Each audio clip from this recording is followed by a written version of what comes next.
Shortly after the president returned from his trip to Puerto Rico, I received a shipment in my office of paper towels. It didn't come with a note or an explanation, just 12 rows of Viva. I guess there's a little irony, maybe because it's in Spanish. Maybe after watching the president entertain himself by tossing paper towels at hurricane victims in Puerto Rico, some well-intentioned person thought that giving paper towels to Puerto Ricans was an appropriate sign of respect. The gift you give to Puerto Ricans after a major disaster to kind of cheer us up. Viva.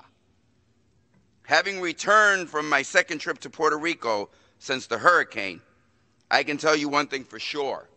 We need a lot more than paper towels from the president and this Congress. This is Louisa.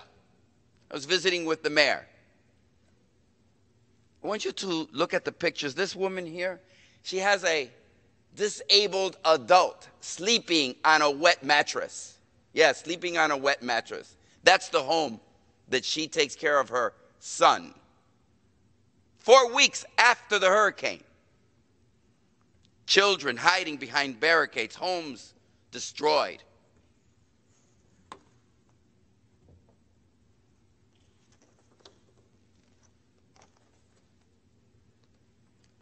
This is Comerío, where food 4 weeks after the hurricane, because there is no food, has to be handed neighborhood to neighborhood, hilltop to hilltop, hamlet and village to village within the town. See this?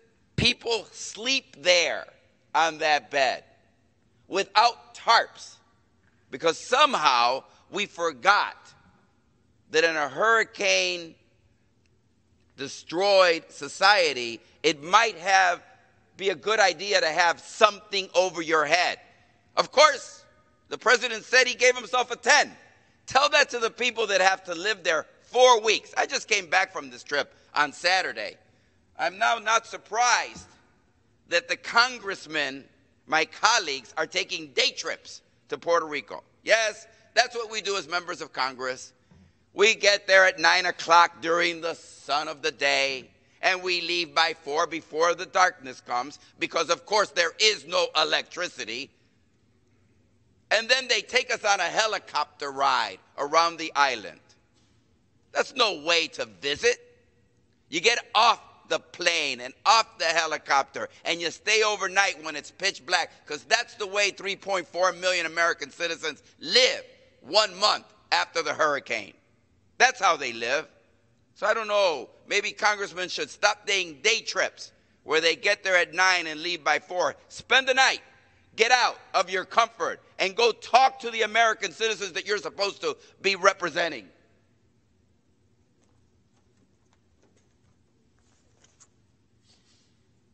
America, see this?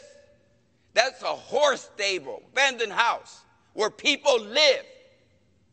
I met a 13-year-old girl there with her mom and her 12-year-old brother. That's where they live. See this mom and the 2 children?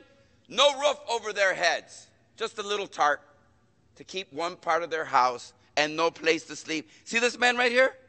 He lives in his abandoned house in a little tent with a 2-month-old child and his wife. Disabled, in a wheelchair, and no electricity to run his air tank so that he can get the vital air that he needs to sustain his life. This is what I saw.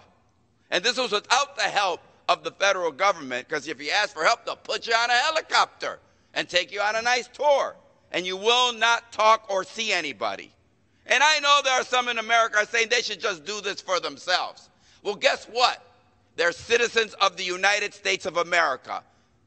They're a colony of the United States of America. And I just ask America, there are over 500,000 people on that island that are homeless, whose homes have been destroyed, and our government. Here's the one question people kept asking me no matter where I went. They said, where is FEMA? Where is the help that we expect from the most powerful and richest nation in the earth in this moment of despair? And soon it will be out of the headlines. And soon it will be out of the rotation, and we will try to forget, but they will continue to suffer. I came back on a flight from Puerto Rico this past Saturday night, filled with people fleeing. And I met this wonderful woman who said to me, I have my child here. I'm dropping her with my sister so that she can be free. We would not allow this in Texas. We would not allow this in New Jersey. We would not allow this in Florida. We did not allow it even after a week in Katrina. Let's not allow it in Puerto Rico either.